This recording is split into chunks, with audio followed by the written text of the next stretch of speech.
Nagpaalam na sila sa isa't isa at pumunta sa kani-kanilang kwarto. Pumunta muna siya sa kwarto niya at tumalon sa kama. Habang sinasanay ni Kayden ang sarili, tinawagan niya ito at sinabing mahirap mamuhay bilang isang nagising. At sinabi ni Kayden na kahit papaano ay mahirap at hindi magiging madali, ngunit natutuwa siya na hindi na siya nag-iisa. Kinaumagahan, nasa lupa sina Woo-won at Ji-woo nang dumating si Jang-soo doon at tila talagang malungkot. Mataas na sabi ni Ji-woo sa kanya at nagtanong kung bumalik na ba ang kanyang practice force control sa kanyang kwarto kahapon. Nangumusta rin si Jesok at parang mas maganda ang ugali nila kaysa dati. Lumapit din sa kanya si Gang-woo at tinanong kung nakapagpahinga ba siya kahapon, at nagulat siya na lahat sila ay mabait sa kanya. Iniisip ni Ji-woo na kakaiba ito dahil hindi nila siya kinumusta. Una, tinanong siya ni Ji-hae kung bakit ganoon ang tingin niya sa kanila at sinabing ito ay talagang hindi komportable kapag siya ay kumilos sa isang palakaibigan na paraan. Sinabi rin ni Gang-woo na naramdaman din niya at mukhang peke siya. Humingi ng paumanhin si Ji-woo sa kanila at sinabing hindi siya magaling makipagkaibigan, pero Gang-woo, na sinabi na hindi niya kailangang humingi ng tawad dahil hindi na nila iniisip na mula sa paraan ng pagtayo niya hanggang sa tuka ng dalawang bata kahapon. Masasabi niyang hindi lang sila nagpapanggap na palakaibigan at siguradong hindi ito madali para pumasok ng ganyan kahit para sa kanya. Sabi ni Ji-hae na bago ang tingin nila sa kanya at tila palakaibigan silang lahat.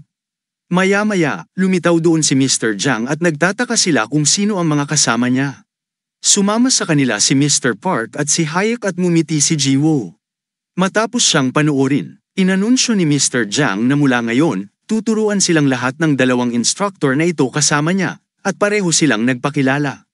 Sinabi ni Mr. Jang na marami silang matututunan mula sa kanila dahil hindi lang sila kaanib sa Shinhwa at sa Union. Ngunit nirarango rin bilang dalawa sa nangungunang 20 nagising sa bansa. Ang mga estudyante ay tila nasa sabik na matuto mula sa nangungunang 20 na nagising at nalaman din ni Ji-woo na sila ay talagang napakalakas. Sinabi ni Hayek na hindi na kailangang mabigla ang dalawa at ang kanilang instruktor. Si Mr. Jang ay isa rin sa top 20 rankers tulad nila.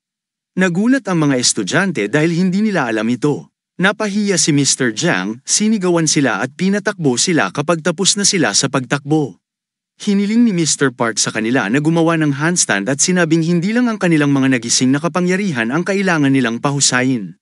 Ngunit kailangan din nilang pagbutihin ang kanilang mga pisikal na kakayahan.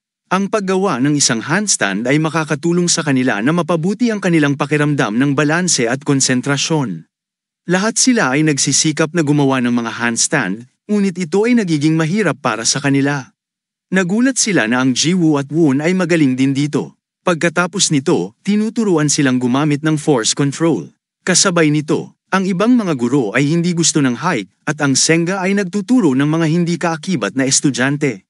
Isang guro ang humiling kay Mr. King na gumawa ng isang bagay dahil lahat ng ito ay nangyayari dahil kay Mr. Jang. Sumagot siya na hindi niya naiintindihan kung paano ito kasalanan ni Ji-wook, at sinabi niyang si Mr. Jang, ang humiling sa dalawang yun na turuan ang mga bata, at matagal na silang malapit sa isa't isa. Hindi masaya si Mr. King at iniisip ni Jang na nagdudulot ng gulo kahit doon. At sabi ng isa pang guro ay hindi rin niya naiintindihan sina Hayek at Shanghai. Sinabi ng babaeng guro na ito ay nagpapatunay na si Shinhwa at ang Union ay tumitingin pa rin sa kanila. At kung hindi sila makakagawa ng ganoong desisyon. Sa kabila, si Ye Hayok at Boy-ong ay gumagala sa mga hindi kaakibat na dorm, at tinanong niya siya kung nakakakita sila ng Ji-woo kapag naroon na sila. Nag-aalala siya sa kanya pagkatapos ng nangyari kahapon at tinanong siya kung ano ang mangyayari kung mabuli siya ng mga tuka na yun. Magnanakaw, sinabi ni Ye-hyuk na medyo responsable sila sa nangyari, kaya dapat nilang suriin ang mga ito. Biglang nakita nila ang ganoon at ang kanyang mga kaibigan doon, at tinanong sila ni Boy-ong kung sila ay pupunta doon. Siya ay tumugon na ito ay wala sa kanyang negosyo, at si Boy-ong ay nagtanong sa kanya kung sinusubukan niyang aibuli muli ang hindi kaakibat na mga bata, tulad ng hinihiling sa kanya na tumahimik at isipin ang kanyang sariling negosyo at itanong kung bakit siya nagmamalasakit sa kanilang ginagawa. Pinutol sila ni Ye-hulk at sinabing malinaw niyang binalaan siya kahapon. Ang nasabing isang nagtatanong sa kanila kung sila ay wala sa kanilang pag-iisip. At kung ipaglalaban nila ang mga ito para lamang sa mga hindi kaakibat na bata. Tinanong niya si Ye-hyuk kung nakakuha siya ng permiso mula sa Shinhwa at sa tingin ni Boy-ong siya ay tama. Dahil kung gagawa sila ng eksena doon, magkakaproblema si Shinhwa. Samantala, si Jisuk ay nakarating doon at nagtanong kung bakit sila nakaharang sa daan. At may iniisip si Boyong. Sinabi niya sa kanya na pinili nila si Jiwoo kahapon. At nagtatanong kung ang hindi kaakibat na bata mula sa Shinhwa ay tinatawag na Jiwoo. Pero bago pa man siya makapagsalita, sinaktan siya ni Jisuk at pinadapa siya sa lupa. Siya ay nabigla at nagtanong kung ano ang kanyang ginagawa habang si Jisuk ay humihiling sa kanya na umalis sa kanyang paraan. Noong nakaraan, ang unang hitsura ni Jisuk ay nagulat sa lahat. Siya ang nakababatang kapatid ni Ji Yong-yu, na pinaniniwalaan ng bawat isa na may pinakamaraming talento na isulong ang Shinhwa. Bagamat ang kanyang talento at kakayahan ay hindi kasing kahanga-hanga ng kanyang mga kapatid na babae, hindi siya maihahambing sa iba pang kaedad niya. Ang bawat isa sa Shinhwa ay nabigla sa kung gaano kahusay ang pamilyang Yu. Ngunit si Jisuk ay isang ganap na haltak. Siya ang lalaban sa sinumang hamarang sa kanya. At kahit ang edad ay hindi mahalaga sa kanya. Sa palagay ni Yak ay hindi niya nahulaan na ang kanyang masamang ugali ay maaaring maging kapaki-pakinabang. Noon pa man ay gusto na nilang iwasan si Jisuk, ngunit minsan, napatunayang matulungin siya sa kanila. Galit na bumangon si Sachin at sinubukan siyang sipin, ngunit muli niya itong iniiwasan at itinulak pabalik. Sinubukan niyang atakihin siya ng maraming beses, ngunit sinunggaban at sinipa muli siya ni G-Set. Tinanong niya ito kung paano siya naglakas loob na linlangin siya at sinaktan siya mula sa likod. Bumagsak siya pabalik sa lupa at tila nasugatan. Mukhang napakasaya ni Ye-hak at sa palagay niya ito ang gusto niya sa kanya, at alam niya kung gaano yun kasakit mula sa kanyang karanasan. Pumunta ang mga kaibigan ni Sachin para tulungan siya, habang si Jisuk ay nagsabi na pinilit niya itong gamitin ang kanyang tuhod kick reckoning. Iniisip nila na pinangalanan pa niya ang kanyang sipa, at napaka-childish nito. Gayunpaman, bumangon si Sachin at gagamitin ang kanyang nagising na kapangyarihan habang sinusubukang pigilan siya ng kanyang mga kaibigan at pilit siyang pigilan. Ginagamit din ni Jisuk ang kanyang nagising na kapangyarihan at hiniling na lumapit sa kanya. Iniisip ni Boyong at Ye-hayok na ang pakikipaglaban sa mga nagising na kapangyarihan sa loob ng akademya ay mahigpit na ipinagbabawal. Kung sino man ang lalabag sa panuntunan, mananagot ang kanilang mga grupo. Iniisip nila na kailangan nilang pigilan siya, kahit si Jisuk ay hindi dapat maglakas loob na tumawid sa linyang iyon. Biglang sumulpot ang mga guro doon at nagtanong kung ano ang kanilang ginagawa, na humihiling sa kanilang dalawa na umatras. Tinawag ng guro si Josek at tinanong kung hindi siya malinaw na napag-alaman na ipinagbabawal ang pakikipaglaban sa mga nagising na kapangyarihan sa loob ng akademya. Iniisip ni Ye-hak na pumanig siya sa kanyang grupo at sinisisi ang mga tugon ni Jisuk. Si Josek, na hindi pa niya ginagamit ang kanyang nagising na kapangyarihan, at sinusuportahan siya ni Boyem, na sinasabing sinubukan din ni Sachin na gamitin ang kanyang kapangyarihan. Sinabi sa kanya ni Sachin na unang inatake siya ni Jisuk, at tinanong ng guro ang ibang mga estudyante kung unang umatake si Jisuk. Tinanong niya si Jisuk kung bakit siya unang umatake, at siya ay tumugon na tulad sa pumili upang makipag-away sa kanya muna. Nagalit si Sachin at tinanong kung ano ang sinasabi niya. At nagtanong si Jushek, sino ang humaharang sa pasilyo na ito at humaharang sa kanya. Sinabi niya sa kanya na umalis sa kanyang paraan, ngunit hindi niya ito pinapansin, tumangging lumipat, at tinanong ang mga kaibigan ni Sachin kung nakita din nila ito. Bulalas niya na malinaw niyang sinabihan siya na umalis sa daan para makalakad siya at gusto pa niyang lumipat. Ngunit hindi niya ginawa. Tinanong ng guro ang ibang mga estudyante kung nagsasabi ng totoo si Gishek at sumagot sila ng oo. Sinabi ni Jisuk na hindi siya pinansin, sinabihan siyang lumipat at hinaranggan siya na makapasok doon. Iniisip ni Ye-hak at Boyong na siya ay walang kahihiyan at matalino pagdating sa paggawa ng mga dahilan at sa palagay nila ay mayroon siyang sapat na karanasan upang makawala sa pambubugbog ng mga tao. Itinaas ni Boyong ang kanyang kamay at sinabing nakipag-away din sa kanya ang isang yun habang sinisigawan siya at tinanong kung kailan niya ginawa ito. Nagsimula itong umiyak at sinabing sinabihan lang siya nito na huwag ay bully ang mga bata, ngunit nagalit siya at nagmura. Kanya, ang mga guro, kabilang ang isang, ay nabigla na siya ay sumumpa sa kanya. Siya ay may luha sa kanyang mga mata, at siya ay tinatawag na asong babae, masyadong. At tinanong siya ng guro kung ginawa niya yun dahil lang sa sinabi niya sa kanya na huwag ay bully. Tinatawag din siyang kalokohan ng mga hindi kaakibat na bata, at tinanong ng guro ang kanyang guro kung paano niya ito haharapin. Sinabi niya na hindi sila lumaban gamit ang kanilang mga nagising na kapangyarihan, kaya dapat na sila ay hayaan na lamang. Sa pagkakataong ito, nauna sina Ji-seok-yuk at Bo-young Lee, kaya hinihiling ng mga guro ang iba na pumunta din sa kanilang mga klase. Hinihiling niya sa guro na bigyang pansin ang kanilang mga anak upang hindi sila magkaroon ng anumang problema sa ganoong mahalagang oras. Sa kabilang banda, pagod na sila sa pagsasanay at sinabi ni Ji-hae na hindi na siya makagalaw. Hindi nila alam na gagawin din sila ni Mr. Go at Mr. Park ng ganoong pagsasanay. Nag-iisip si Ji-woo tungkol kay Haek at sinabi niya sa kanya na nakatanggap siya ng tawag mula sa isa sa kanyang mga tauhan kahapon at sinabi niyang maayos na ang kanyang mga pusa. Sinabi niya sa kanya na natutulog sila at kumakain ng maayos at namimiss niya sila.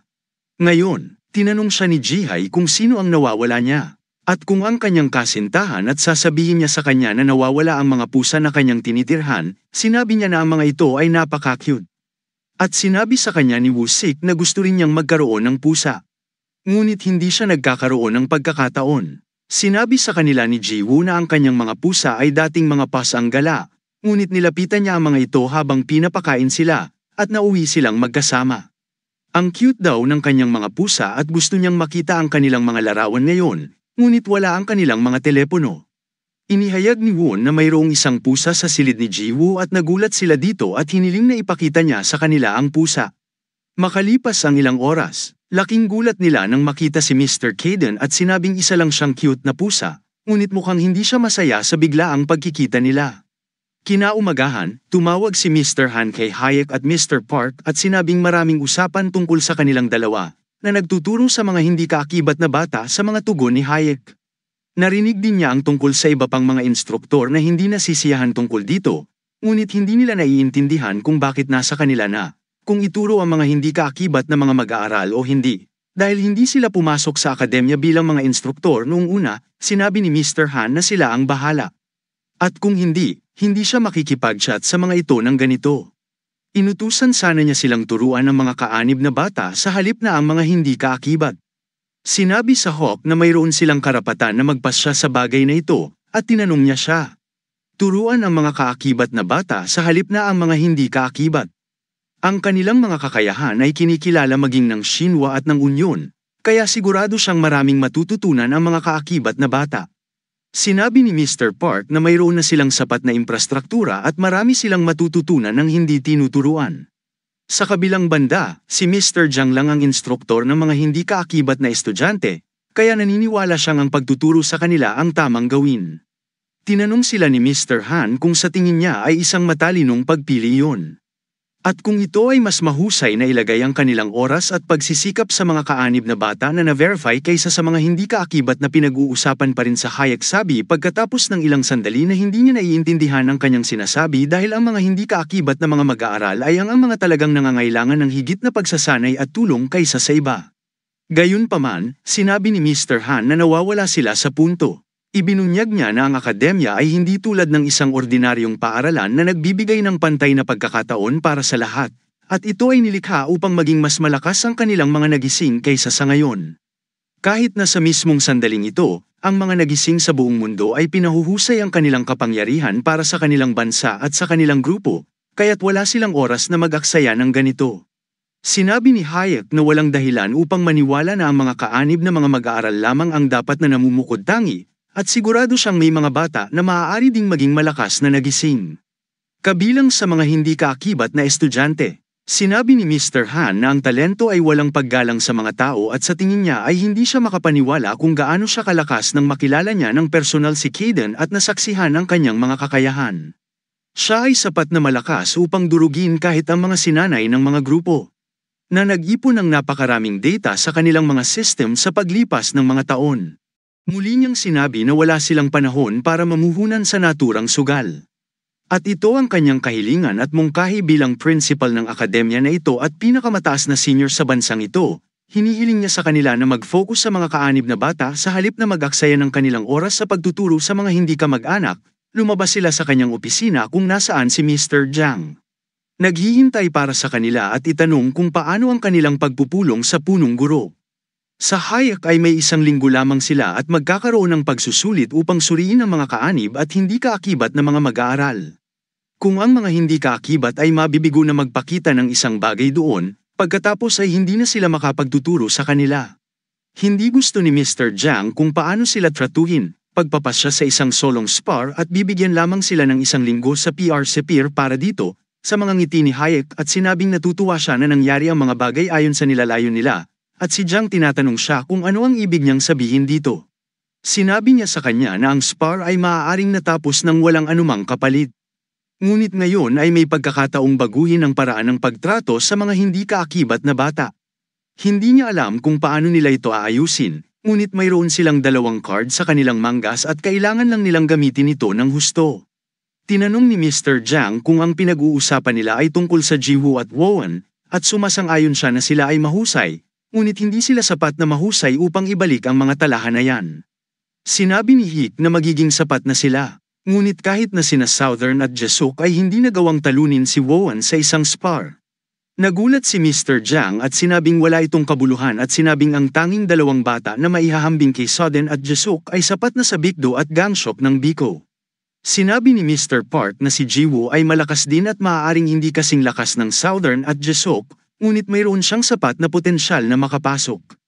Sinabi sa kanya ni Hayek na nang makipag-sparring si Jesuk kay Jiwoo, binitawan niya ang kanyang bantay at nasuntok ang mukha. Kaya't ang laban na yun ay natapos bilang isang draw para sa kanyang impormasyon, at ipinahayag ni Hayek na sina Won, Jiwoo at Jesuk ay nakipaglaban pa sa isang malinis na kapatid, at sila ay naglakas loob na magsimula ng isang labanan at pinamamahalaang upang mabuhay hanggang sa matagpuan sila ng kanilang chairman.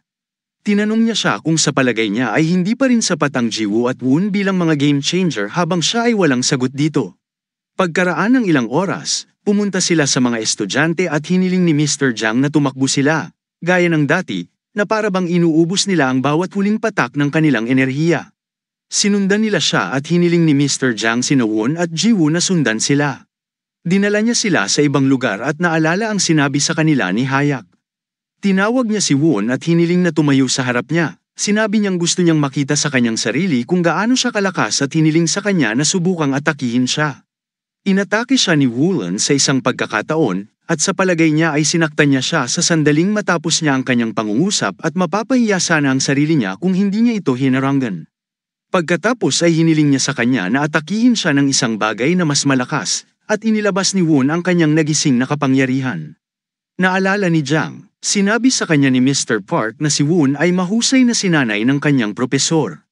Nakumpirma na niya ngayon na ang kanyang kapangyarihan ay maihahambing sa Southern at inatake siya ni Jesok Won ng buong lakas, habang ginagamit ni Mr. Jiang ang kanyang enerhiya upang harangan ang kanyang pag-atake, na nagpapahirap sa kanya na iwasan.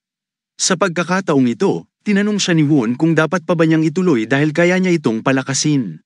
Ngunit tumanggi si Mr. Jiang at sinabi, tama na ito. Pagkatapos ay tinawag niya si Jiwoo at hiniling sa kanya na ipakita ang kanyang lakas. Hinihiling niya sa kanya na atakihin siya hanggat gusto niya at huwag maging madali sa kanya tulad ng ginawa niya sa kanyang mga kaibigan. Inabot siya ni Jiwoo sa isang iglap at sinubukan siyang atakihin, ngunit umiwas siya at sinabing hindi ito ang pinakamabilis na magagawa niya. Bumalik si Jiwoo at muling lumapit sa kanya. At sa pagkakataong ito ay hindi na niya mahulaan ang kanyang paggalaw at inaatake niya siya mula sa maraming lugar. Siya ay nabigla sa kanyang bilis at sinusubukang iwasan ang kanyang mga pag-atake. At sa pagkakataong ito ay inatake siya ni Jiwoo mula sa harapan. Nagulat si Mr. Jiang, sa tingin niya ay nakakabaliw ito at nagtataka kung saan nanggaling ang mga halimaw na ito. Napagtanto niya ngayon kung bakit sinabi ni Sianga at sa Hayek na ito na ang kanilang pagkakataon. Pagkatapos nito, ipinaalam nila sa mga estudyante ang tungkol sa kanilang pakikipagsapalaran sa mga kaanib na bata, at sila ay nabigla gaya ng inaasahan. Inihayag ni Mr. Jiang na ang spar ay nasa 6 na araw at sinabi ni Woo Sik na hindi sila tugma para sa kanila. Hinihiling niya sa kanya na huwag mag-alala kung sino ang mananalo at kung sino ang matatalo. Ang mahalaga ay kailangan nilang gawin ang kanilang makakaya at ipakita sa kanila kung ano ang kanilang kaya. Nag-aalala pa rin si Jihai at sinabing ang kanilang mga kakayahan ay mas malaki kaysa sa kanila. At kung ang layunin nila ay ipakita kung ano ang kanilang kaya, dapat ay gawin nila ito sa ibang paraan sa halip na labanan sila. Sinabi ni Mr. Jing na hindi siya mali, ngunit ano ang akademya? Gustong makita ang ilang walang kabuluhang figure na hindi magagamit sa field. Gusto nilang makita kung ano talaga ang maaari nilang gawin sa mga totoong sitwasyon ng labanan. At depende sa kung gaano kalaki ang potensyal na ipinapakita nila, maaaring magbago ang kanilang kinabukasan. Gayunpaman, sa araw na ito, paiigtingin pa nila ang kanilang pagsasanay hanggang sa araw ng spar at susundin nila ang kanyang pangunguna. Pagkatapos nito, nagsimula silang tumakbo at sa pagmamasid ni Hayek, ang mga bata ay tila nalilito, ngunit sinabi ni Jiang na kailangan nilang lampasan ito, o sila ay mahuhuli. Pagkatapos nito, nagsasanay sila ng husto kasama ang mga guro. Sa kanilang lunch break, sinabi ni Jihai na nakakabaliw ito dahil halos hindi siya nasanay sa pagsasanay at wala man lang lakas na kunin ang kanyang kutsara. Laking gulat nila na tahimik na kumakain sina Jiwoo at Won, at mukhang hindi rin sila pagod. Natakot si Woo-sik dahil mag-sparring sila sa mga kaakibat na bata sa loob lamang ng 6 na araw. Sigurado rin si Jihai na hindi sila magiging madali sa kanila at tinanong niya si Jiwoo at nanligaw kung ano ang iniisip nila tungkol dito. Sinabi ni Jiwoo na kinakabahan din siya, ngunit gagawin lang niya ang kanyang makakaya. Gaya ng sinabi ni Mr. Jiang sa kanila. Sinabi ni Jiangso na pinadali niya ito, at para sa kanyang kaalaman, ang mga kaanib na bata ay sinanay sa suporta ng kanilang mga grupo mula pa noong sila ay maliit. Sinabi ni Jiwoo na wala siyang magagawa tungkol doon. Ang tanging magagawa niya ay subukan ang kanyang makakaya. Sinabi niya na siya ay kinakabahan din at medyo natatakot, ngunit siya ay higit na natakot kapag siya ay nag-aalala hanggang mamatay, na maaaring malaman ng mga tao ang tungkol sa kanyang kapangyarihan at mapinsala ang kanyang pamilya. Gayunpaman, hindi na niya kailangang alalahanin pa ang mga bagay na iyon. At nasa tabi niya silang lahat na naghahanda para sa laban ng magkasama. Lahat sila ay tumahimik pagkatapos makinig sa kanya at iniisip na kailangan lang nilang magtrabaho ng husto. Pagkatapos nito, bumalik siya sa kanyang silid ngunit hindi niya mahanap doon si Mr. Kaden. Nakikita niya itong naglalakad sa lupa sa pamamagitan ng kanyang bintana. Pumunta siya sa labas at tinanong siya kung tapos na ba siya para sa araw na ito. Naglalakad siya dahil ang pag-unawa sa kanyang katawan ay nakakatulong sa kanya na mapahusay ang kanyang mga kakayahan sa pakikipaglaban. Sabi ni Jiwoo matagal na silang lumakad ng ganito. At bago sila dumating doon, halos araw-araw silang namamasyal para pakainin ang mga pasang gala. Maya-maya, may makikita silang babae na may kasamang kakaibang aso. Nagkomento siya sa aso at sinabing ito ay talagang malaki. Habang tinitingnan ng batang babae ang kanyang pusa, sinabi niya na ang kanyang pusa ay masyadong mataba at tinanong siya kung ano ang kanyang pinakain sa kanya. Ngunit tinanong siya ni Jiwoo kung anong uri ng aso ang mayroon siya, at napakaganda nito. Hindi niya pinansin ang tanong nito at tinanong kung nilalakad niya ngayon ang kanyang pusa. Sinabi niya na ang makakita ng isang pusa na naglalakad kasama ang may-ari nito ay napaka-interesante. Gayunpaman, ibinulalas niya na ang pusa ay masyadong mataba, na ginagawang pangit ang hitsura nito, at galit na tumingin sa kanya si Kaden. Kinakausap niya ang sarili at iniisip kung dapat ba niya itong kunin. Habang si Jiwoo ay tila nagulat at nagtatanong kung ano ang kanyang sinasabi, siya ay tumatawag. Hiniling sa kanya ni Kaden na lumapit sa kanya at sinabing siya ang magiging may-ari niya, sina Jiwoo at Kate, at nagtataka kung ano ang kanyang ginagawa, at tinawag niya si Kaden na sundan siya, sa pag-aakalang siya ay isang kakaibang babae. Tinatawag niya ito mula sa likuran at sinabing hindi niya sinabing makakapunta siya. Ginagamit niya ang kanyang nagising na kapangyarihan para tawagan si Kaden patungo sa kanya. Napansin ni Kaden na kaya niyang kontrolin ang mga hayop at tila apektado siya nito. Tinawag siya ni Jiwoo mula sa likuran, ngunit naglakad siya patungo sa babae. Nagulat si Jiwoo sa nangyayari at kung bakit siya sinunod ni Mr. Kaden. Naglalakad si Kaden papunta sa hurado, at nang hahawakan na niya ito, tumabi siya sa kamay nito at lumakad. Iniisip ni Bakkon na hindi alam ng batang babae ang kanyang lugar, kaya tinuturuan niya siya ng leksyon. Nagalit ang dalaga tungkol dito at naisip, how dare a meerkat ignore him? At hindi pa siya pinahiya ng isang hayop na tulad nito dati. Desidido siyang gawin itong pusa niya. Kahit ano pa, nagtataka si Kaden kung ano ang nararamdaman nitong nakakatakot na pakiramdam. Lumapit siya kay Jiwoo at tinanong siya kung isa siya sa mga bata na walang kaugnayan at tinanong siya ni Jiwoo kung paano niya nalaman ang tungkol dito. Hindi pa daw niya nakikita, kaya halata at kaanib siya sa isang grupo.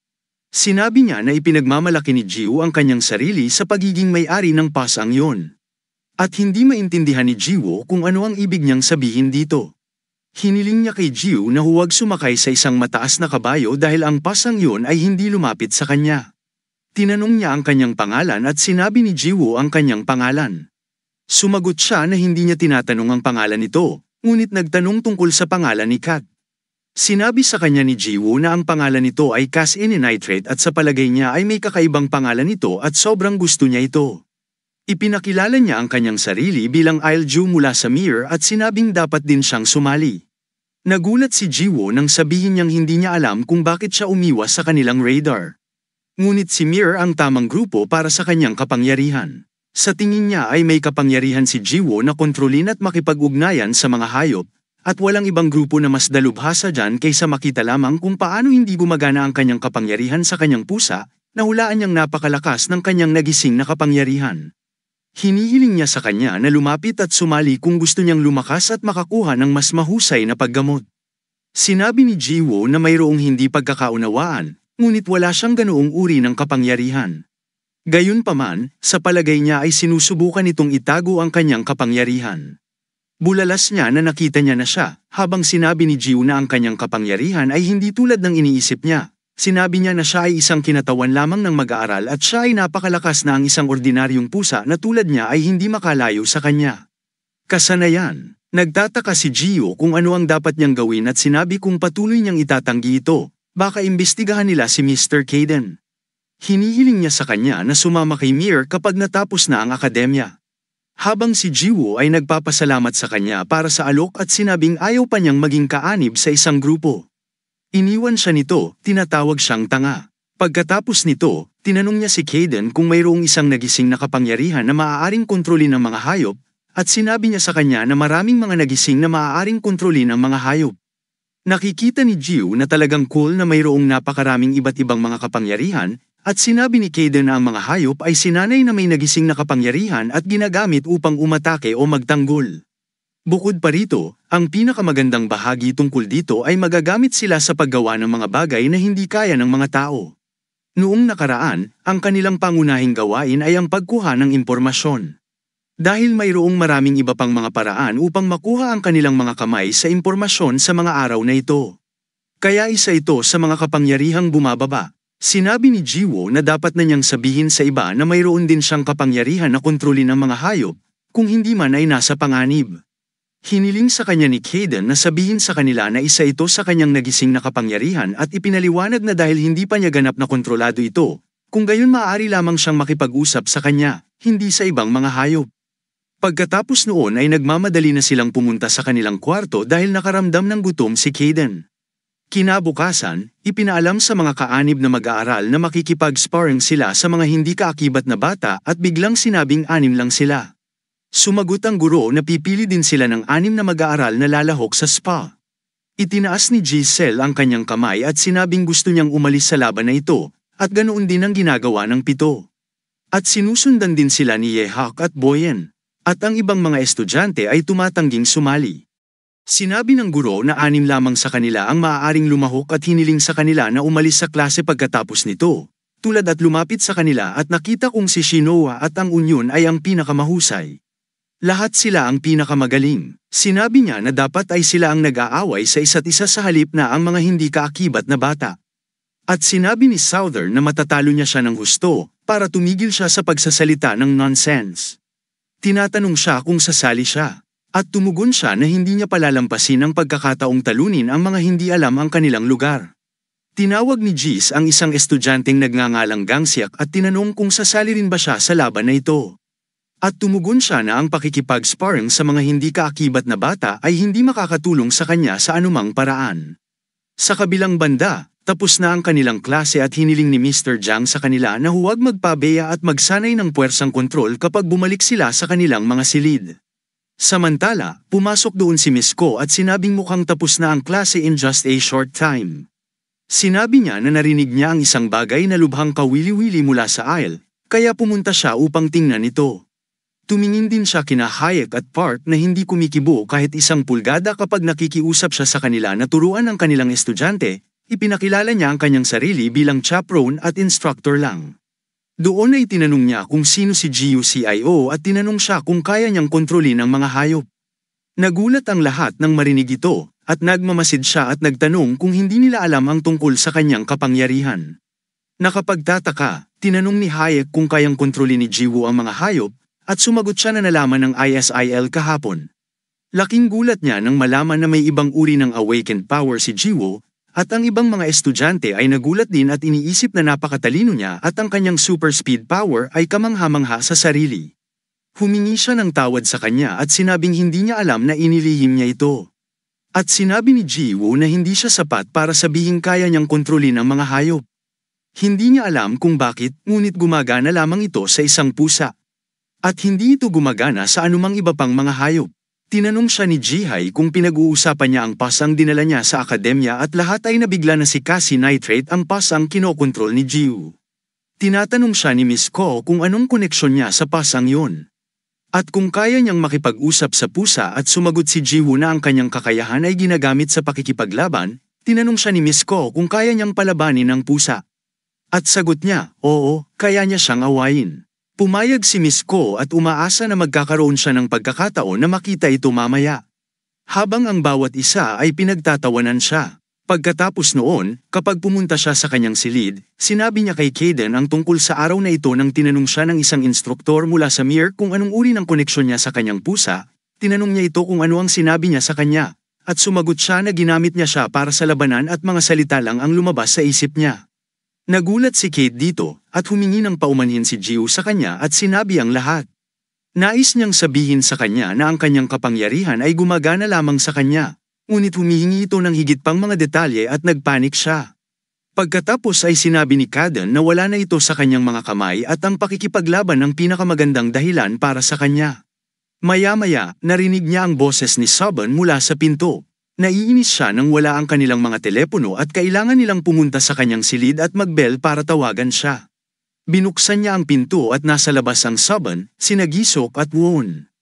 Tinanong niya siya kung paano niya nalaman na naroon sila, at sumagot siya na narinig nila ang kanilang boses. Sabi ni Jisok na tanong niya bigla na hinaan ang boses niya, at pinalabas din niya si Won bago pa man sila nagbell kanina. Sinisisi niya si Jesok dahil mas malakas ang boses nito kaysa sa kanya at hiniling niya kay Won na sabihin sa kanya kung sino ang mas malakas sa hallway.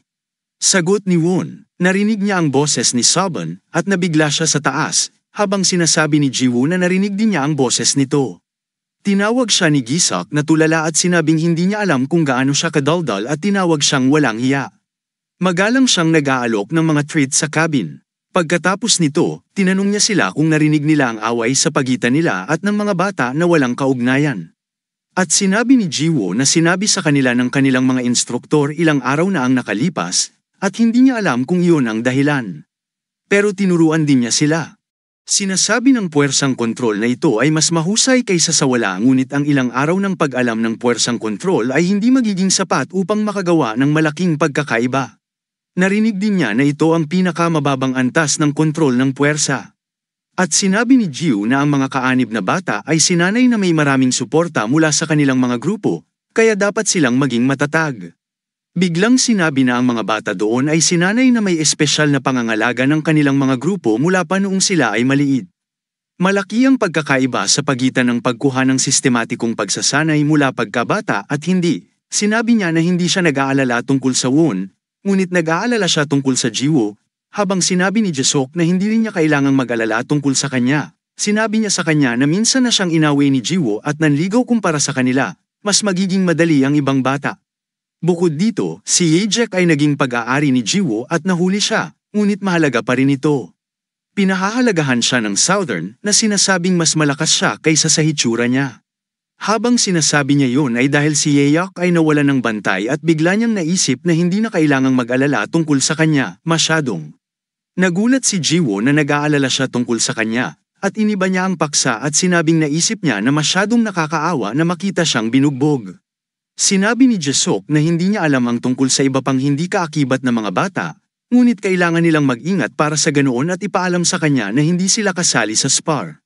Sabi ni Jesok, medyo malakas ang isa pang bata, pero papasa din daw siya. Ibig sabihin, si Susan ang pinakamalakas niyang kalaban. Tinanong siya kung sino si Susan at sinagot niya na nakilala na niya ito, at narinig niya ring gumawa siya ng eksena sa cafeteria niya nung isang araw. Biglang sasabihin ng kanyang nagising na kapangyarihan, ngunit tumanggi si Jiwoo at sinabing ayaw niyang malaman. Bulalas niya, gusto niyang maglaro ng patas dahil hindi rin nila malalaman ang kanilang mga nagising na kapangyarihan. Biglang napagmasdan ni Jisuk na nakaupo si Pito sa buntot ni Cadence at sinusubukan niyang alisin siya. Tumalon siya sa kama, sinipa si Southern at pinabagsak siya mula sa kama. Nagulat ang bawat isa sa kanyang ginawa at tinanong siya kung bakit niya siya sinaktan. O kung gusto niyang mamatay, galit na tinanong siya ni Jisuk kung paano siya naglakas loob na umupo sa buntot ng pusa at biglang nagtanong kung talagang ginawa niya yon. Sinisigawan siya nito, sinabing umupo siya sa buntot ng pusa at biglang humingi ng tawad kay Keden at tinanong kung nasaktan siya habang iniisip ni Jis na kakaligtas lang niya sa buhay nito mula sa pusa, lumingon siya kay Jiwoo at tinanong kung gusto niya itong tulungan. Palabas, at kung matutulungan niya siyang maghanda para sa laban pagkatapos ng klase. Tutulong din daw si Seven since wala naman siyang gagawin. Jiwoo, salamat sa kanya. At sinabi ni Jisuk na kaunti na lang ang natitira nilang oras bago ang spar. Hinihiling niya sa kanila na pumunta sa gym at magsimula kaagad. Tumingin si Jiwoo sa kanila at inaalala ang panahong nag-iisa siya. Tinanong siya ni Sobbin kung bakit nakatayo lang siya at pinatuloy niya ang mga ito at malapit na niya itong maabutin. Nang umalis sila, masaya si Kaden na maaga silang umalis ngayon at napagmamasdan niyang parang malungkot si Jiwoo. Pagkatapos ay tinawagan niya si Katian at sinabing hindi pa siya naging ganito kasaya sa kanyang buhay. Hinihiling niya sa kanya na itigil ang paggawa sa kanya ng panginginig at sundan sila. Pag-alis niya, iniisip ni Kaden na hindi niya ito hahayaang tumigil sa pag-aalala sa kanya. After that, nakarating na sila sa gym at biglang kalaban ni Jiwoo. Hinihiling niya sa kanya na huwag masyadong kabahan at isa lang itong practice spar. At sinabi niya sa kanya na ang kanyang nagising na kapangyarihan ay sobrang bilis, hindi niya maintindihan kung bakit niya sinasabi sa kanya ang kanyang kapangyarihan.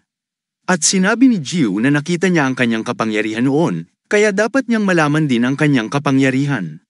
Bigla siyang tinawag na tulala at hinihiling sa kanya na itigil ang pag-arte ng ganito. Pagkatapos noon, handa na silang mag-spar at tinanong siya ni Sudden kung bakit nakatayo lang siya at pinone siyang umatake. Natarante si Jiwoo at nagtanong kung okay lang ba sa kanya si Ian na magsimula at nag-aalala siya at iniisip kung ano ang dapat niyang gawin dahil mukhang hindi pa ito handang lumaban. Tinawag siya ni Jisuk kung inaakalang mahina si Sudden dahil siya ay isang babae at tinanggihan niya. Sinabi niya sa kanya na nag-aalangan siya dahil bigla siyang hindi naghahanda para makipaglaban.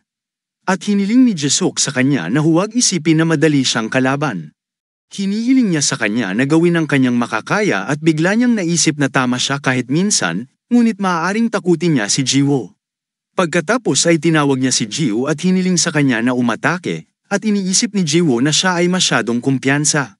Sa palagay niya ay kilala si Southern na isang malakas, gising na isa, at hindi siya mapakali sa kanya. Sa sobrang bilis niya kumilos, inabot siya ng wala sa oras at sinuntok ang mukha niya. Nagulat siya at inatake siya ng maraming beses at hindi siya binibigyan ng pagkakataong atakihin siya pabalik. Si Jisuk ay nag-e-enjoy sa lahat ng ito at nagiging masaya matapos siyang makitang binugbog ng Jiwoo. Tinawag niya siya, hiniling na huminto at tinanong kung bakit siya napakabilis. Sagot ni Jiwoo, sinabi na niya sa kanya na ang kanyang awakened power ay sobrang bilis. Samantala, si Jizek ay tumawa ng malakas at sinabing alam niya na siya ay mapapalayas kapag hinayaan niya siyang magbantay. Tinatanong niya ito kung seryoso ba itong iniisip na matatalo niya siya. Nakatayo lang doon nang hindi ginagamit ang kapangyarihan niya. Tinawag niya si Jiwoo at pinahahalagahan siya sa kanyang napakatalino na pag-atake. Nagulat si Southern at tinanong siya kung nagkunwari siyang seryoso tungkol dito. At tinawag niya itong tulala at sinabing huli na niya itong natanto. Sinabi sa kanya ni Jiwoo na dumudugo ang kanyang ilong at tinatawanan siya ni Jessica at sinabing madyugo lang ang ilong niya sa pagiging matigas. Gumagawa siya ng yelo at sinubukan siyang atakihin, ngunit iniwasan niya ang pag-atake nito at pinagtatawanan din siya. Nagsimula silang mag-away habang si Jiwoo ay seryosong nakatingin sa kanila at nag-aalala na sila ay nag-aaway dahil sa kanya. Kinaumagahan ay tumatakbo sila sa klase at nag-eehersisyo. Pagkatapos nito, kumuha sila ng kanilang tanghalian at gawin ang parehong mga bagay bilang kahalili at subukang magsanay para sa spar. Makalipas ang ilang araw, bumisita siya sa akademya at pinuntahan si Mr. Han at sinabing pumunta siya roon para magbigay galang sa kanya bilang punong guro ng akademya, bulalas ni Mr. Han. Isa lang siyang retiradong matanda at hindi niya deserve ang ganoong paggalang mula sa kanya. Ang pinakamalakas na nagising sa bansa. Sinabi ni Ji-young na siya ang pinakamalakas na nagising hanggang sa siya ay nagretiro. At sinabi ni Mr. Hen na ngayon ay nakilala niya ang kanyang sarili at nakikita niya na ang kanyang titulo ay hindi isang labis na pahayag. Sa wakas, dumating na ang araw ng spar kung saan magkaharap ang mga kaanib at walang kaakibat na mga nagising. Nagbabakasakali sila na mukhang takot sila. At tila iiyak na sila na parang mga sanggol anumang oras. Pinagmamasdan din ng ISIL si Ji-woo at ibinaling ang kanyang mukha. Inutusan sila ni Mr. Jang na tumayo sa pagkakasunod-sunod at nagulat sila nang makita ang ganyan sa spar. Maging si Woo-yang, ang kinatawan ng mag-aaral ng hala ay nakikilahok, tulad ng gustong makipaglaban sa Ji-woo, ngunit siya ang huling pupunta. Tinawag niya si Mr. Jang at tinanong kung maaari siyang pumunta sa wakas. Ngunit tumugon siya na ang utos ay natapos na. Ngayong umaga, bulalas ng isang guro, hindi masakit ang kaunting pagbabago, ngunit tinanong siya ni Mr. Jang, ano ang silbi ng pagpapalit ng roster ngayong umaga. Nagagalit siya sa kanya at iniisip na wala siyang magagawa, at siya ay nakakuha ng mga string upang hilahin doon. Tinatawag siya ni Woon at sinabing okay lang siya, at si Ji-woo ay sumasang-ayon din dito. At ang guro ay ngumisi at sinabi kay Mr. Jang na ang mga bata ay okay dito. Sila pagkatapos ay sumang-ayon na maglagay ng ganoong on last at siya ay gumagala. Sinabi ni Ji-woo na siya ay magiging patay na karne. Ngayon ay tinawag muna nila si Woo-sik of Unaffiliated at si Sway-chu ng hala sa ring. Naaalala ni Woo-sik noong hiniling siya ni Mr. Zhang na sumuko dahil magagamit ang kanyang kapangyarihan sa pakikipaglaban. Ngunit ito ay higit pa sa isang non-combat power kung isasaalang-alang ang kanyang personalidad at ugali. Gayunpaman, sumagot siya na gusto pa rin niya itong subukan. Siya exclaimed na siya ay isang awakened isa. At bilang isa, dapat siyang maging handa sa anumang uri ng sitwasyon na maaari niyang pasukin. Takot siya at gusto na lang sumuko. Pero ayaw niyang tumakas nang hindi man lang sumubok sa harap nila. Handa siyang lumaban habang tumatalo ng kanyang kalaban at hinuhulaan niya ang pag-atake nito, na isang left foot kick. Gumagalaw siya sa tamang oras at iniiwasan siya. Ngunit mabilis itong kumilos at inatake muli siya ng buong lakas. Nagulat si Ji-woo at ang iba pa nang makita ito. Sa palagay niya ay nabasa niya ang galaw nito ngunit hindi siya naging mabilis para makaiwas dito. Sa tingin niya ay sobrang nakakaawa siya na hindi siya makagalaw sa nag-iisang sipa na yon. Tumingin siya kay Woon at sa tingin niya ay makikipag-away siya sa kinatawan ng estudyante ng hala, ang grupo.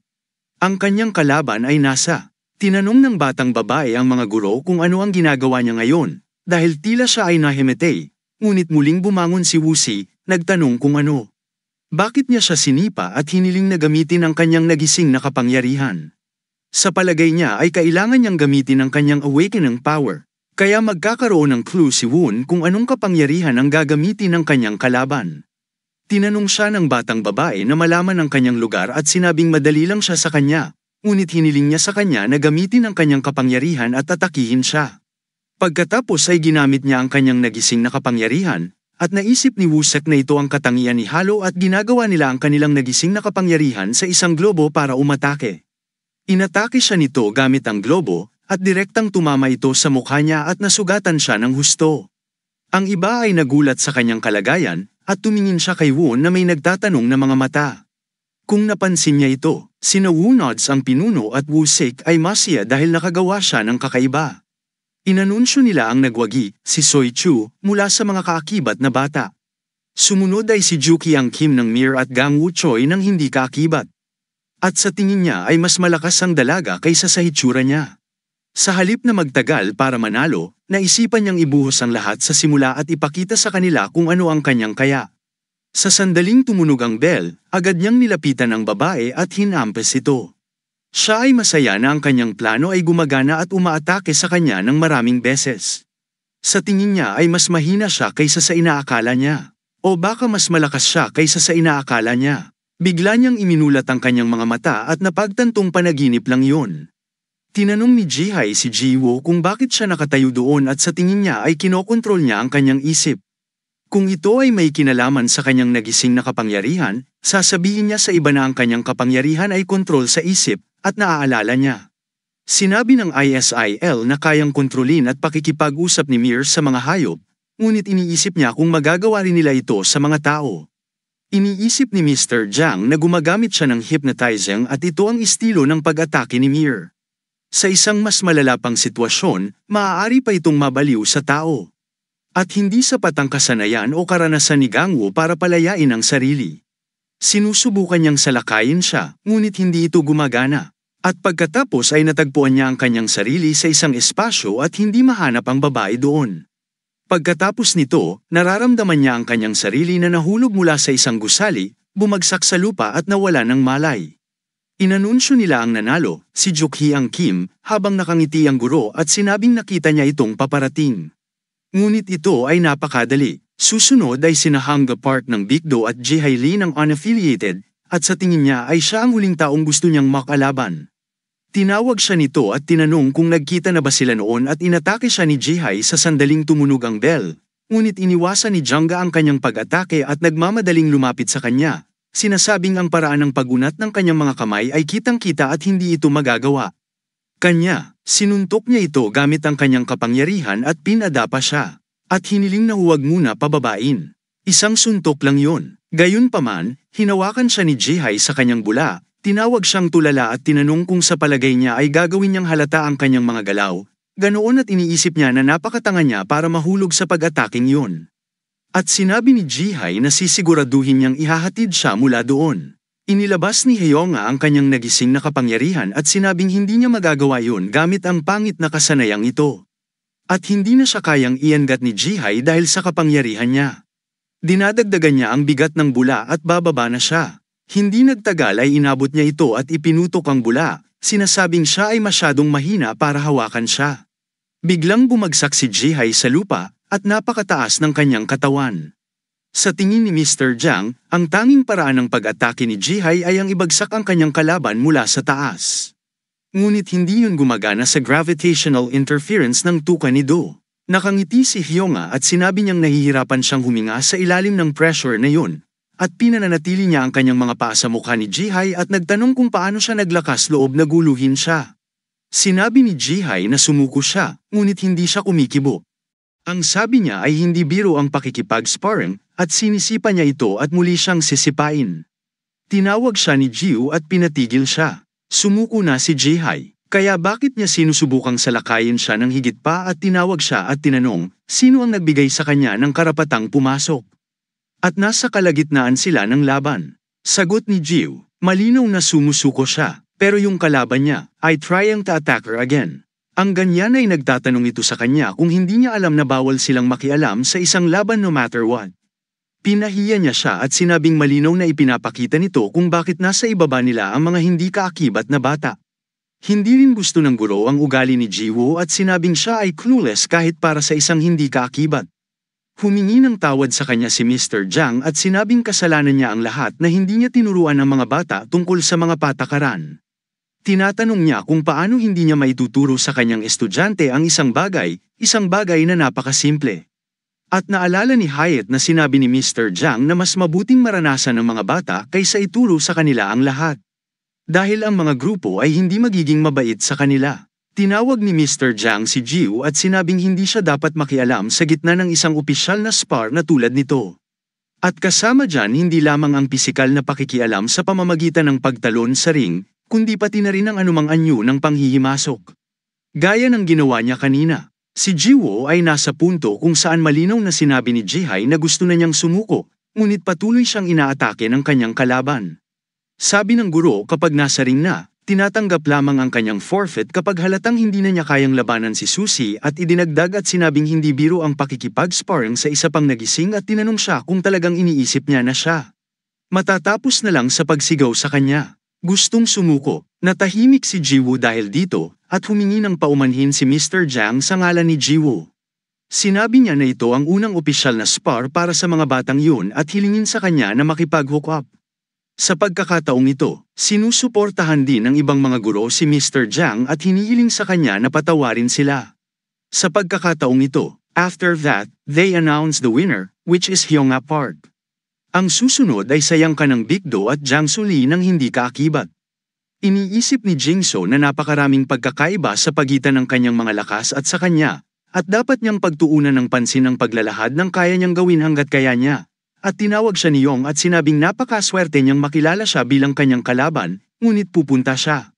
Easy on him since dinala siya doon ng grupo nila. Naisip ni Jingso na gravitational ang skill ni Bigdo at malakas ang pressure sa kalaban base sa nakita niya sa nakaraang laban. Naisipan niyang lapitan siya ng mabilis para hindi siya madurog sa kapangyarihan niya. Tumunog ang bell at si Jangso ay nagmamadaling lumapit sa kanya para umatake kaagad. Iniisip ni Mr. Jiang na hindi masama ang kanyang ideya, ngunit kulang siya sa kapangyarihan.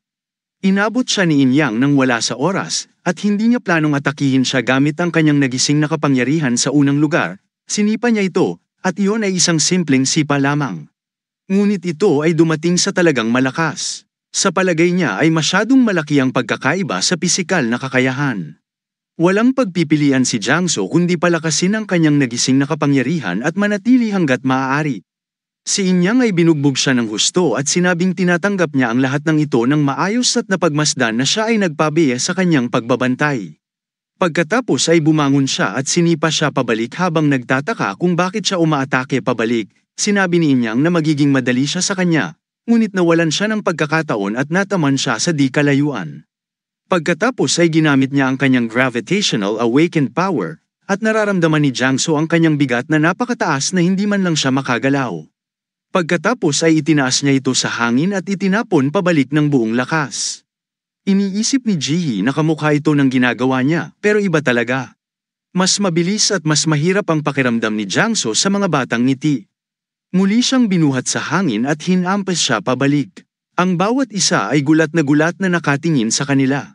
At sa tingin ni Jihai, hindi ito isang spar, pero binubuli lang nila ang mahihina at walang magawa. Si Jangso ay lubhang nasugatan at inihayag nila na ang mananalo ay nasayang ka ng Bigdo.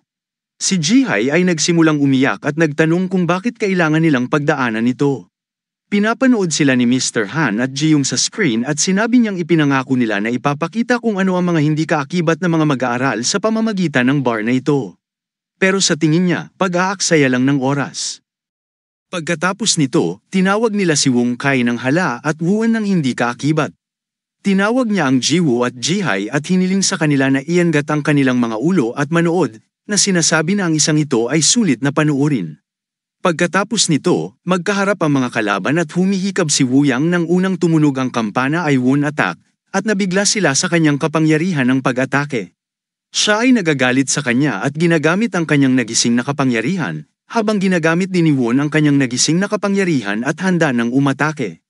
Nakagugulat din silang pinagmamasdan ng mga guro, at tinakpan ni Wuniyang ang kanyang sarili sa kanyang nagising na kapangyarihan at sinubukang lumikha ng isang globo ng kanyang kapangyarihan.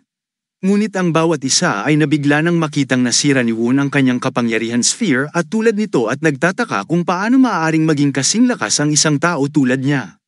Ngumiti si Jesok at sinabing hindi pa rin siya nagbabago. At hiniling niya sa kanya na ipakita sa kanila kung ano ang mayroon siya. Pagkaraan ng ilang sandali, malubhang nasugatan si Munyang ngunit may kapangyarihan pa rin siyang salakayin. Kinokolekta niya ang kanyang kapangyarihan at lumikha ng maraming mga sphere mula sa kanyang nagising na kapangyarihan, itinapon ang lahat sa Won. Iniiwasan ni Won ang kanyang mga pag-atake at binago ang trajectory ng bola upang ilihis ang pag-atake. Nataman niya ang bola gamit ang binti ni Wonyang at nakaramdam ng sobrang sakit dito bago niya ito muling atakihin. Hinaipan siya ni Won sa kanyang huling pag-atake. And with this, they announced the winner who is Wong from the unaffiliated. Laking gulat ng mga kaanib na bata na ang una ng hall ay natalo sa isang hindi kaakibat na bata at bumaba bago pa man siya makagalaw. Bumalik si Wuan at tinanong si Jiwoo at Jihai kung sulit itong panuorin at nag-thumbs up si Jiwoo para sa kanya. Pareho silang umiiyak na may luha sa kanilang mga mata, ngunit sa pagkakataong ito ay luha na sila ng saya. Napansin ni Mr. Jiang na pinamunuan ni Won si Wuni sa pamamagitan ng lakas at kontrol sa kanyang nagising na kapangyarihan at mga kasanayan sa pakikipaglaban.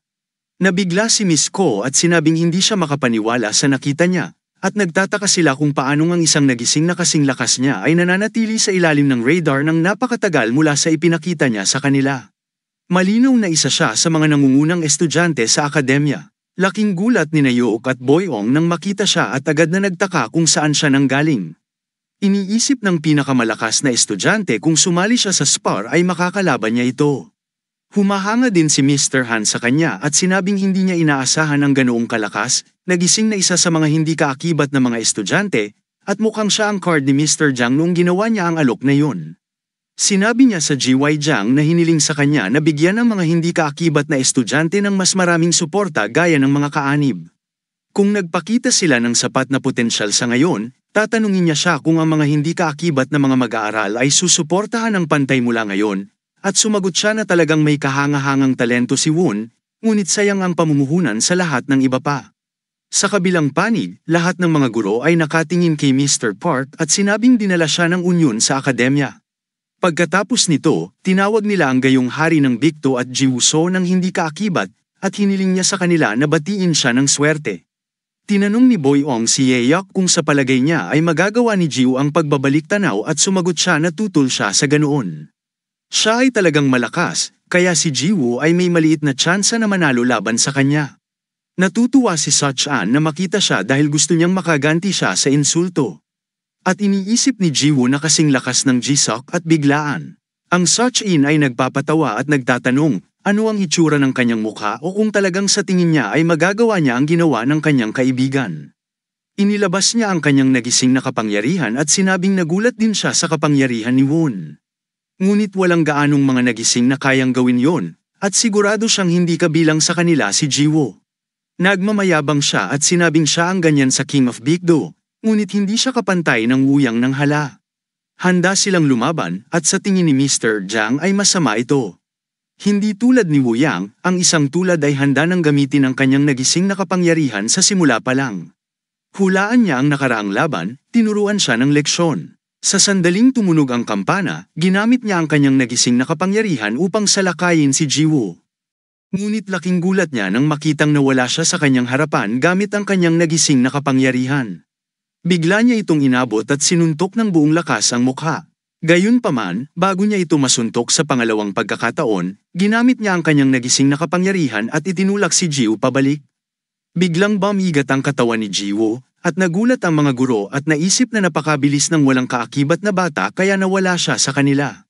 Naniniwala sila na ang kanyang kapangyarihan ay dapat na sobrang bilis. Si Mr. Jiang ay nag-isip ng ganoon at mabilis siyang nag-react at ang pag-atake ni Jiwas ay hindi naging epektibo dahil ganoon at hindi kailanman binaygo ang kanyang pagbabantay. Ang nasabing sariling sabi ay ipinahiya niya ang kanyang sarili kung hahayaan niya ang kanyang pagbabantay tulad ng ginawa ng iba at ginamit ang kanyang nagising na kapangyarihan upang isipin na papatayin niya siya. Bumibigat na ang katawan ni Jiwoo at hindi na siya makagalaw. Iniisip niya kung ito ba ang kapangyarihan ng tuka na hamog na nakita niya sa naunang laban. Ang nasabing isang umamin na siya ay medyo mabilis at nagtanong kung dito niya nakuha ang tiwala niya para umarte. At ginagamit niya ang kanyang kapangyarihan para itanong kung paano siya naglakas loob na saktan siya. Ang kanyang enerhiya ay pinipindot ang Jiwoo pababa na nagiging masakit para sa kanya. Tinanong siya ni Sukhan kung bakit siya nahihirapan ng husto at hiniling sa kanya na gamitin ang kanyang hindi kapanipaniwalang kapangyarihan upang palayain ang kanyang sarili. Tinatanong niya kung ito lang ba ang mayroon siya at sumusuko na siya. Ngumiti siya at sinabing parang wala na siyang ibang ipapakita, kaya may ipapakita siyang masaya.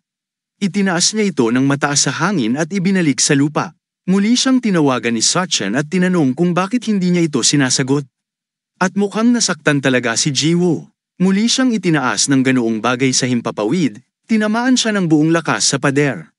Pagkatapos ay nilapitan niya ito at hiniling na sumagot. Ngunit si Jiwoo ay tila nasugatan at hindi makapagsalita. Ngumiti ang guro, sinabing gusto niyang mas makita ang kanyang kapangyarihan at sinabing ang kanyang bilis ay mas mabilis kaysa sa inaasahan, ngunit mukhang yun lang ang kanyang magagawa. Muling umatake sa kanya ang naturang pag-atake at sinabing mararamdaman niyang dinudurog ang buong katawan niya. At ito ay dahil ito ay nagiging durog. Nagulat si Nawuan at Jihai nang makita ang kanyang kalagayan, at ang iba ay tila nag-aalala rin sa kanyang kalagayan. Pagkatapos nito, sinabi ni Suchan na nakalimutan niyang bayaran siya para sa suntok at sinuntok ang kanyang mukha ng buong lakas. Sinabi niya na ang isang suntok ay hindi makakapagpapantay sa kanila, at mas mahalaga siya kaysa sa kanya.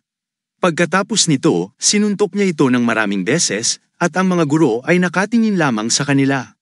Tinanong ni Jihai si Woan kung hindi kayang sumuko si Jiu tulad ng ginawa niya at kung bakit hindi siya sumusuko. Naaalala ni Woon, sinabi sa kanila ni Mr. Jing na susuportahan ng Academy ang mga hindi kaakibat na mag-aaral ng higit pa o mas kaunti. Depende sa kung gaano kalaki ang potensyal nilang lahat sa paparating na spa. Sinabi niya sa kanila na ang iba pang 4 na mag-aaral sa kanyang klase ay hindi magkakaroon ng pagkakataong manalo laban sa mga kaanib na bata, at ito ay pinakamahusay para sa kanila na subukan ang kanilang makakaya at ipakita kung ano ang kanilang kapangyarihan. Ngunit hindi yun ang kaso ng dalawa. Sinabi niya na kung nagawa nilang ipakita sa kanila kung ano talaga ang kanilang kakayahan, magagawa nilang baguhin ang impresyon ng mga hindi kaakibat na mga mag-aaral sa kabuuan. Humingi ng tawad sa kanya si Mr. Jiang at sa tingin niya ay sobra na siyang nabigitan at maaari na siyang sumuko ngayon dahil masyadong malakas ang kanyang kalaban. Gayunpaman, iniisip ni Jiwoo na hindi siya susuko at naaalala niya. Sinabi sa kanya ni Kaden na sa isang away ng mga nagising, lagi siyang magkakaroon ng pagkakataon hanggat hindi siya sumusuko. Malinaw na iyon ay kapag ang kanyang kalaban ay nagpababa ng kanilang bantay, ngunit maaari din kapag sila ay huminga o handa na gamitin ang kanilang mga kapangyarihan. Sa tingin niya ay may pagkakataon siya hanggat hindi siya susuko, at naaalala niya ang lahat ng kanyang mga kaibigan at iniisip na mayroon pa silang pagkakataon. Susuntukin na naman siya ni Such-an at magtatanong, how dares an unaffiliated punk like him try to mess with him? Paulit-ulit niya itong sinaktan at napagmasdan ni Jiwoo na hinahayaan niya ang kanyang pagbabantay. Medyo hinihingal at may alam kung kailan niya ginagamit ang kanyang kapangyarihan. Plano niyang gamitin ang lahat ng kanyang kakayahan at takasan ang kanyang nagising na kapangyarihan. At pagkatapos noon, kapag sasalakayin na siya ng ganoon, laking gulat niya nang makitang nawala na siya sa harapan niya. Iminulat din ng mga guro ang kanilang mga mata sa gulat at ganoon at nagtataka kung paano siya nakatakas sa kanyang nagising na kapangyarihan. Muli siyang bumangon at handang kalabanin siya. Ang iba pang mga bata ay nagtataka kung paano niya nakuha ang kanyang sarili kapag ganoon at pinipindot siya sa kanyang nagising na kapangyarihan. Nagtataka sila kung itinatago niya ang kanyang kapangyarihan. At ibinubulalas din ng Southern na si Jiwoo ay mas malakas pa kaysa sa kanya sa kanilang pagsasanay. Nagulat si Isle at naisip niyang may kapangyarihan siyang makipag-ugnayan sa mga hayop, ngunit mayroon din siyang ibang kapangyarihan na medyo malakas. Pinapanood din ito ni Kaden at sa tingin niya ay higit pa ito sa swerte kaysa sa kasanayan, ngunit talagang nakahanap siya ng mahinang punto at makatakas. Siya ang nagturo sa kanya ng ganoon, ngunit hindi niya inaasahan na huhugutin niya ito ng ganoon kaaga. Sapat na sa isang sorpresa ang pakikipaglaban ni Miss Ko kay Won, ngunit kamangha-mangha din si Jiwoo at ang dalawang estudyante mula sa hindi kaakibat na grupo ay lampas sa kanilang inaasahan. Kaya nagtataka si Chum kung bakit lahat ay nagtatawanan at wala itong laban sa kanya. Sa tingin ni Mr. Jiang, sapat na ang ginawa ni Jiwoo at ipinakita niya sa lahat ang potensyal. Ang mga hindi kaakibat na nagising. Tinawag ba niya siya mula sa likuran at sinabing maaari na siyang sumuko ngayon? Kaya at iniisip na hindi niya ito matatapos doon. Pagkatapos ng lahat ng kahihiyan na ito, at hindi siya sparring partner para lang subukan ang kanyang kakayahan sa pakikipaglaban, tumanggi si Jiwoo at sinabing kaya niya ito at kaya niyang lumaban hanggang dulo. Sinabi ni Mr. Jiang na masasaktan siya ng husto kung magpapatuloy siya, habang tinawag siya ng isa pang guro at sinabing malakas ang loob ng kanyang estudyante na magpatuloy at hinihiling na huwag siyang panghinaan ng loob ng ganoon. Sa palagay niya ay ang isang ito ang magiging pinuno ng Bitdo, at hindi niya dapat sirain ang kanyang reputasyon ng ganito. Iniisip ni Isle na dapat na siyang sumuko dahil medyo nasaktan na siya. Sa tingin niya ito na ang huling pagkakataon niya para sumuko at ngayon ay tatalunin niya ang kanyang sarili. Kaya alam niya ang kanyang lugar. Nag-iipon siya ng napakaraming kapangyarihan sa pagkakataong ito at sinabing dudurugin niya ang kanyang buong katawan. Siya ay gumagalaw pataas sa hangin at sinubukang atakihin siya habang si Jiwoo ay gumagalaw sa kanyang sobrang bilis at umiiwas sa lahat ng kanyang pag-atake. Inabot niya ito at akmang sasalakayin, ngunit iniligtas niya ang kanyang sarili at itinulak siya sa likod niyon at inilatag ang kanyang kapangyarihan at siya ay mabibilong kung siya ay pumasok doon. Pagkatapos ay ngumiti siya at hiniling sa kanya na umatake. At sa pamamagitan nito, ikinakalat niya ang kanyang kapangyarihan sa mga nakapaligid na Jiwoo moves na may sobrang bilis para makaiwas sa kanya at sa tingin niya ay kailangan niyang makalapit para atakihin siya. Ngunit iyon ay maglalagay sa kanya sa loob ng hangganan ng ganoon at nagising na kapangyarihan. Tinatanong niya ito kung talagang sa tingin niya ay makapasok siya doon. At si Jiwoo ay nagtataka kung ano ang dapat niyang gawin ngayon. tulad ng mga hakbang pasulong at nagtatanong kung napagtanto niya ang pagkakaiba sa pagitan niya at ng kanyang kapangyarihan, habang si Jiwoo ay nagtataka kung paano siya dapat lumapit sa kanya. Naalala niya si Kate at sinabi sa kanya na sa kanyang huling pakikipaglaban kay Jisoo, siya sabay-sabay na pinakawalan ng lahat ng kanyang lakas at pinalad na manalo, ngunit itinuro niya sa kanya ang ibang bagay at sinabing kung makakagalaw siya sa kanyang pinakamataas na bilis sa loob ng 2 segundo, pagkatapos ay bawasan ito sa 1 segundo. Hinihiling niya sa kanya na pabilisin hanggang sa punto kung saan gumagamit lamang siya ng 1 segundo o mas kaunti at sinabing ang mabilis na bilis ay hindi lamang tungkol sa paggalaw at kung mas mabilis siya, mas malakas ang kanyang impact energy. Hinihiling niya sa kanya na ituon ang lahat ng kanyang lakas doon at gamitin yun para mag-strike kapag nagawa na niya ito, magkakaroon siya ng nakakasakit na kasanayan na walang sino man ang maaaring magpahalaga. Nagpasya si Jiwoo na gamitin ang kasanayang yun at tinanong niya kung ano sa palagay niya ang mangyayari kung lalapit siya sa kanya at maabot siya. Iniisip ni Jiwoo na ang kanyang kapangyarihan ay hindi nakatuon sa isang lugar. Ngunit ito ay kumalat, at babutis niya ang kapangyarihang yun. Gumalaw siya sa kanyang pinakamataas na bilis, ginagamit ang kapangyarihan ng kuryente na itinuro sa kanya ni Mr. Kaden, tinitipon ito sa kanyang kamay at nag-iisip na makadaan doon. Pagkatapos ay gumawa siya ng crack sa hadlang ni Sachin at napunta ang isang matagumpay na suntok sa kanya gamit ang lahat ng kanyang kapangyarihan. Tinamaan niya ang isang yun at pinadapa siya sa malayong distansya. Ang bawat isa ay nabigla sa kanyang pit at nagtataka kung napalampas lang nila ang kanyang paglipat. At alam ni Mr. Jiang na namiss ng bawat isa doon ang paglipat ni Jiwoo. Ang nasabing isang ay malubhang nasugatan at inanunsyo nila ang nanalo bilang Jiwoo CEO. Ang mga kaanib na bata ay namangha na ang isang hindi kaakibat na bata ay natalo si Sachin at si Jisoo at si Suban ay naisip na siya ay talagang isang malakas na bayani sa the skies. Malapit nang mahulog si Jiwoo at Ainal alayan siya ni Woon at iniligtas sa pagkahulog.